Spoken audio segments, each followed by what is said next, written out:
गणवेश खरेदीच्या टेंडरमध्ये घोटाळ्याचा आरोप। राज्यातील स्थानिक स्वराज्य संस्थांच्या शाळांमध्ये यंदाच्या शैक्षणिक वर्षापासून 40,60,000 विद्यार्थ्यांना मोफत गणवेश योजनेसाठी कापड खरेदीबाबत शालेय शिक्षण विभागाच्या अखत्यारीत असलेल्या महाराष्ट्र प्राथमिक शिक्षण परिषदेच्या वतीने 138 कोटी रुपयांचे नुकतेच टेंडर काढले आहे। या टेंडरमध्ये गुजरात व राजस्थानच्या कापड उत्पादकांना अनुकूल अशा अटी शर्ती टाकण्यात आल्या आहेत, असा आरोप समाजवादी पक्षाचे भिवंडीचे आमदार रईस शेख यांनी केला आहे। सदर टेंडर प्रक्रिया रद्द करावी आणि महाराष्ट्र राज्य यंत्रमाग महामंडळामार्फत कापड खरेदी करावी, अशी मागणी आमदार शेख यांनी मुख्यमंत्री एकनाथ शिंदे यांना पत्र लिहून केली आहे। या योजनेसाठी 1,20,00,000 मीटर कापड खरेदीचे टेंडर काढण्यात आले आहे। देशातील निम्मे म्हणजे 13 लाख यंत्रमाग महाराष्ट्रात, त्यातही बहुतांश भिवंडीमध्ये आहेत।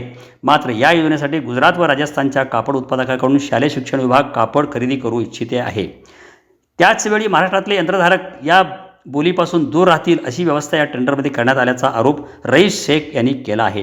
कापड खरेदीच्या टेंडरमध्ये भाग घेऊ इच्छिणाऱ्या कापड उत्पादकांची प्रतिदिन 1 लाख मीटर उत्पादकता असावी, 3 वर्षातली उलाढाल 55 लाखापेक्षा अधिक असावी, एका वेळचा पुरवठा किमान 60 लाखाचा असावा, अशा अटी शर्ती टाकून राज्यातील यंत्रमागधारक मोफत गणवेश योजनेच्या टेंडरमधून बाद कसे होतील असे षडयंत्र टेंडरमध्ये रचण्यात आले आहे, असा दावा आमदार रईस शेख यांनी केला आहे। मोफत गणवेश टेंडरसाठी टेंडर पूर्व बैठक 2 फेब्रुवारी रोजी शिक्षण परिषदेच्या मुंबई कार्यालयात झाली। या परिषदेला गुजरात तसेच राजस्थानातील व्यापाऱ्याबरोबर मोजके स्थानिक व्यापारी उपस्थित होते, त्यामुळे टेंडर कुणाला द्यायचे हे आधीच ठरवून त्यानुसार नियोजन केल्याचे दिसून येत असल्याचे आमदार शेख पत्रात म्हणतात।